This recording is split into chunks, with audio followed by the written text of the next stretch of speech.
శాతవాహనులు వచ్చేంత వరకు హైందవ దేవాలయాలు లేవు. అప్పటి ఒకవేళ ఎక్కడన్నా ఉన్నాయా అని అంటే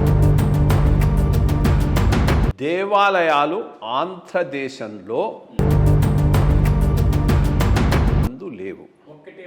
ఒక్కటి గుడి మల్లాపురం తప్పితే ఇంకోటి లేదు. రెండవది ఆలయాలంటూ మొదలైనవన్నీ కూడా లేదు. సో ఫస్ట్ హైందవ సాంప్రదాయం అంటే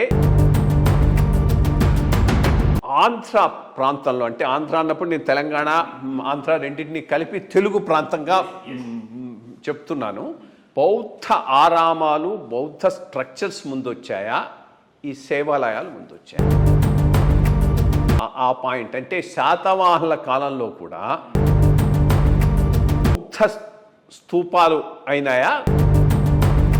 మెజారిటీ ఆఫ్ ద ఆరాధనా స్థలాలన్నీ కూడా కాలచక్ర బోధన బుద్ధుడు చేశాడని. బుద్ధుడు ఇదేమైందంటే ధర్మచక్ర ప్రవర్తనలు అంటాం కదా సార్. అంటే ఆయనకి అప్పటి వరకు అనుభవపూర్వకంగా ఇలా ఆలోచిస్తే తెలంగాణలో కాలంలో ఏమైందంటే అప్పటికే మ్లేచ్చులు అని పిలువబడుతుంది. మ్లేచ్చుకి సంబంధించిన మనకు ఆంధ్రులకు చాలా ప్రధానమైనటువంటి రెండు క్షేత్రాలు, ఒకటి శైవ క్షేత్రం శ్రీశైలము, వైష్ణవ క్షేత్రం తిరుమల. ఈ రెండింటిని గురించి డిఫరెంట్ డైనాసిటీస్ కింద కొంత ఎక్స్ప్లెయిన్ చేస్తాను. నేను శ్రీశైలాన్ని ఈ వీళ్ళు విష్ణుగుడిని ఏమంటున్నారంటే శ్రీశైల పదానుద్యాత అని, మళ్ళీ అంటే పల్లవుల కాలంలో అది మొట్టమొదటిసారి రాతితో కట్టిన ఆలయం ఉంది అని మనకి తేలింది.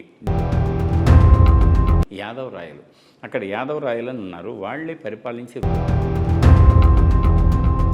ధర్మాలు చేశారు. కృష్ణదేవరాయలు అక్కడికి వచ్చే 10 సంవత్సరాలు అన్నమయ్య కీర్తనలు పద సాహిత్యం.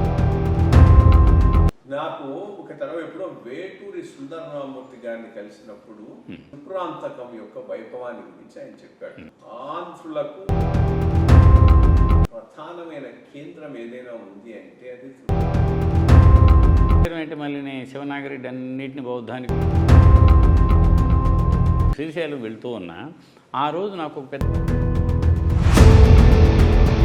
కనిపించింది పోయేవాడికి రోడ్డు మీద. ఏమిట్రా ఈ స్తంభాలు చూస్తాను పోతే, దేనికైనా స్థలాభోగం శిలాభోగం అంటాం. స్థలాభోగం అంటే సీతమ్మ వారు ఇక్కడే స్నానం చేసిందని సీతమ్మ కేవలం యాజమాన్యం వరకే చూస్తున్నారు, కానీ పురావస్తు పరిరక్షణ బాధ్యతగా వాడు